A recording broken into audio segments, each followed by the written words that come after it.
Khazari, qui était le fief du royaume des Khazars. N'hésitez pas à poser vos questions dans les commentaires.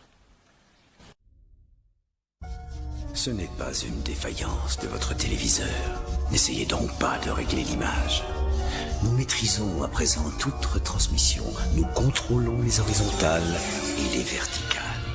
Nous pouvons vous noyer sous un millier de chaînes ou dilater une simple image jusqu'à lui donner la clarté du cristal et même au-delà. Nous pouvons modeler votre vision et lui fournir tout ce que votre imagination peut concevoir. Pendant l'heure qui vient, nous contrôlons tout ce que vous allez voir et entendre.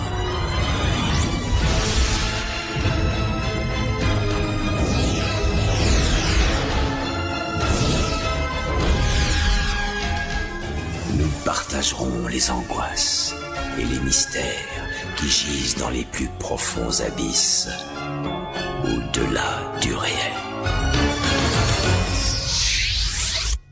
L'histoire cachée de la mafia khazariane. De l'an 100 à 600 après Jésus-Christ, une société incroyablement maléfique émerge à Khazaria. Les Khazariens se développent en une nation dirigée par un roi maléfique qui avait les anciens arts noirs babyloniens des oligarques occultes lui servant de cour. Pendant ce temps, les Khazariens sont connus dans les pays environnants comme des voleurs, des meurtriers, des bandits de la route, et pour avoir assumé l'identité des voleurs qu'ils ont assassinés comme une pratique professionnelle et un mode de vie normal. L'an 600 après Jésus-Christ, l'ultimatum est livré par la Russie et les autres nations environnantes.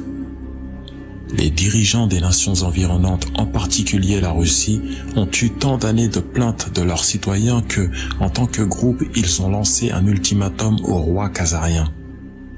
Ils envoient un communiqué au roi khazarien selon lequel il doit choisir l'une des 3 religions abrahamiques pour son peuple, en faire sa religion officielle d'État et exiger que tous les citoyens khazariens la pratiquent et socialiser tous les enfants khazariens pour pratiquer cette foi.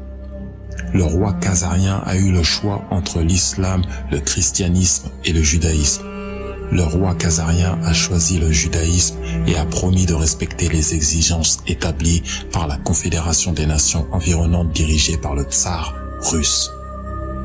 Malgré son accord et sa promesse, le roi khazarien et son cercle restreint d'oligarques pratiquaient la magie noire babylonienne ancienne, également connue sous le nom de satanisme secret. Ce satanisme secret impliquait des cérémonies occultes mettant en vedette des sacrifices d'enfants, après les avoir saignés, buvant leur sang et mangeant leur cœur. Le secret sombre et profond des cérémonies occultes était qu'elles étaient toutes basées sur l'ancien culte de Baal, également connu sous le nom de culte du hibou. Le symbole du hibou est utilisé parce que les hiboux peuvent voir dans l'obscurité. Afin de tromper la Confédération des nations dirigée par la Russie qui regardait Khazaria, le roi khazarien a fusionné ses pratiques de magie noire luciférienne avec le judaïsme et a créé une religion hybride satanique secrète, connue sous le nom de talmudisme babylonien. Cela a été fait la religion nationale de Khazaria et a nourri le même mal que Khazaria commettait auparavant. Malheureusement, les Khazariens ont poursuivi leur mauvaise voie, volant et assassinant ceux des pays voisins qui ont voyagé à travers Khazaria.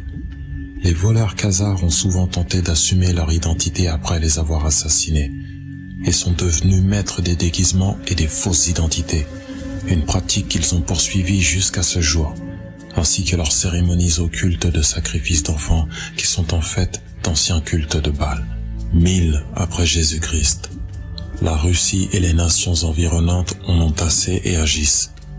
Vers 1000 après Jésus-Christ, les Russes ont dirigé un groupe de nations autour de Khazaria et l'ont envahi, afin de mettre fin aux crimes khazariens contre leur peuple, qui comprenait l'enlèvement de leurs jeunes enfants et de leurs nourrissons pour leur cérémonie de sacrifice par le sang à Baal, Le roi khazarien et sa cour inférieure de criminels et de meurtriers sont devenus connus sous le nom de mafia khazariane. Les dirigeants khazariens disposaient d'un réseau d'espionnage bien développé grâce auquel ils obtenaient un avertissement préalable et s'échappaient de Khazaria vers les pays européens de l'Ouest, emportant avec eux leur vaste fortune en or et en argent. Ils se sont mis bas et se sont regroupés tout en assumant de nouvelles identités. En secret, ils ont continué leur rituel de sang et de sacrifice d'enfants sataniques et ont fait confiance à Baal pour leur donner le monde entier et toutes ses richesses. Comme ils ont prétendu qu'il le leur avait promis, tant qu'ils saignaient et sacrifiaient des enfants et des nourrissons pour lui. Le roi khazarien et sa mafia de cour ont comploté la vengeance éternelle contre les Russes et les nations environnantes, qui ont envahi Khazaria et les ont chassés du pouvoir. La mafia khazare envahit l'Angleterre après avoir été expulsée pendant des centaines d'années. Pour accomplir leur invasion, ils ont engagé Olivier Cromwell pour assassiner le roi Charles I et rendre l'Angleterre sûre pour les opérations bancaires. Cela a engendré les guerres civiles anglaises qui ont fait rage pendant près d'une décennie, entraînant un régicide de la famille royale et des centaines de véritables noblesses anglaises. C'est ainsi que la City de Londres a été créée en tant que capitale bancaire de l'Europe et a lancé le début de l'Empire britannique. La mafia khazarienne décide d'infiltrer et de détourner toutes les banques du monde en utilisant le Babylon Magic babylonien, également connu sous le nom de Babylon Magic, ou l'art secret de gagner de l'argent à partir de rien en utilisant également le pouvoir d'une usure pernicieuse pour accumuler des intérêts. Les Khazars ont utilisé leur vaste fortune pour entrer dans un nouveau système bancaire basé sur la magie secrète de la magie noire babylonienne qu'ils prétendaient avoir appris auprès des mauvais esprits de Baal, en échange de leurs nombreux sacrifices d'enfants. Cette magie de l'argent babylonienne impliquait la soustation des certificats de crédit papier pour des dépôts d'or et d'argent, qui permettait aux voyageurs de voyager avec leur argent sous une forme qui leur offrait un remplacement facile en cas de perte ou de vol des certificats. Il est intéressant de voir comment le problème même qui a été déclenché par les Khazariens a également trouvé une solution. Finalement, le roi khazarien et sa petite cour environnante ont infiltré l'Allemagne avec un groupe qui a choisi le nom les Boers pour les représenter et continuer leur système de mal propulsé par Baal. Les Boers du bouclier rouge qui représentaient leur sacrifice secret d'enfants à base de sang ont changé leur nom en Rothschild, alias enfant du rocher, Satan.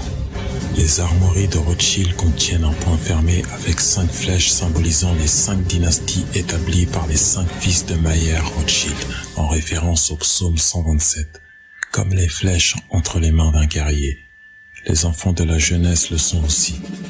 La devise de la famille apparaît sous le bouclier, Concordia Integritas Industria, unité, intégrité, industrie. Les Rothschild s'infiltrent et détournent la British Bank, puis détournent toute la nation d'Angleterre.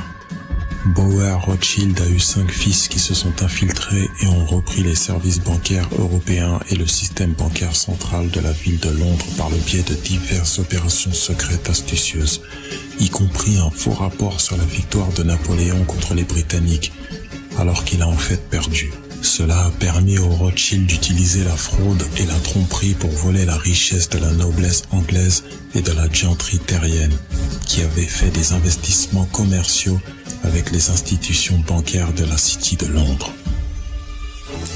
Les Rothschild ont mis en place un système bancaire privé spécialisé dans la fabrication de fausses monnaies à partir de rien, facturant une usure pernicieuse au peuple britannique en utilisant ce qui aurait dû être son propre argent. C'est l'art noir de la magie babylonienne. Ils ont affirmé aux initiés qu'une telle technologie et un pouvoir financier secret leur avaient été fournis par Baal, en raison de la fréquente hémorragie des enfants et des sacrifices de rituels. Une fois qu'ils ont infiltré et détourné le système bancaire britannique, ils se sont croisés avec les royales britanniques et ont infiltré et complètement détourné toute l'Angleterre et toutes ses principales institutions. Certains experts estiment que les Rothschild ont génocidé les membres de la famille royale en organisant des élevages illicites et adultères gérés secrètement avec leurs propres hommes khazars afin de remplacer les royales par leurs propres prétendants au trône.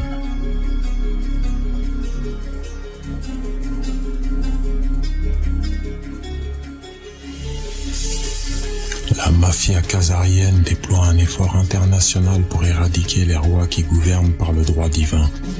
Dans les années 1600, les Khazars assassinent les royales britanniques et les remplacent par leurs propres contrefaçons. Dans les années 1700, ils assassinent les royales français. Juste avant la Première Guerre mondiale, ils assassinent l'archiduc autrichien Ferdinand.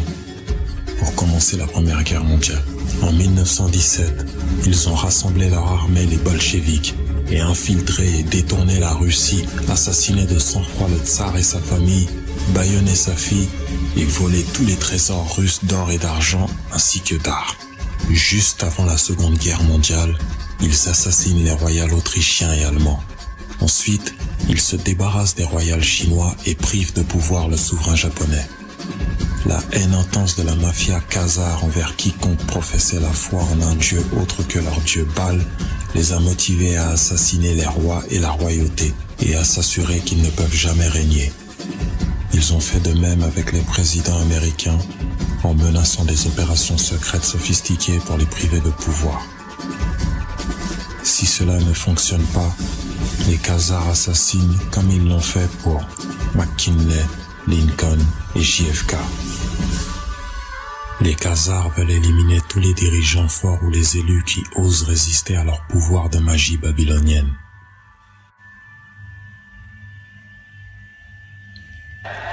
Les Rothschild créent un trafic international de stupéfiants pour le compte des Khazars. Les Rothschild dirigèrent alors secrètement l'Empire britannique et élaborèrent un plan diabolique pour récupérer les vastes quantités d'or et d'argent que les Britanniques avaient payées à la Chine pour sa soie et ses épices de haute qualité qui n'étaient disponibles nulle part ailleurs. Les Rothschild, par le biais de leur réseau d'espionnage international, avaient entendu parler de l'opium turc et de ses caractéristiques créatrices d'habitude. Ils ont déployé une opération secrète pour acheter de l'opium turc et le revendre en Chine, infectant des millions de personnes avec une mauvaise habitude d'opium qui a ramené de l'or et de l'argent dans les coffres de Rothschild, mais pas au peuple britannique. L'argent que les Rothschild ont gagné de la vente d'opium était si vaste qu'ils sont devenus encore plus dépendants de l'argent facile que les toxicomanes aux opiacés ne l'étaient. Les Rothschild ont été la source de financement derrière la création des colonies américaines, en incorporant la compagnie de la baie d'Hudson et d'autres sociétés commerciales pour exploiter le nouveau monde des Amériques. Ce sont les Rothschild qui ont ordonné l'extermination massive et le génocide des peuples indigènes d'Amérique du Nord pour permettre l'exploitation des vastes ressources naturelles du continent.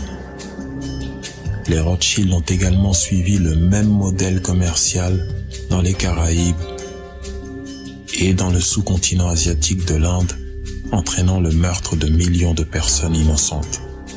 Les Rothschild lancent la traite négrière internationale, une entreprise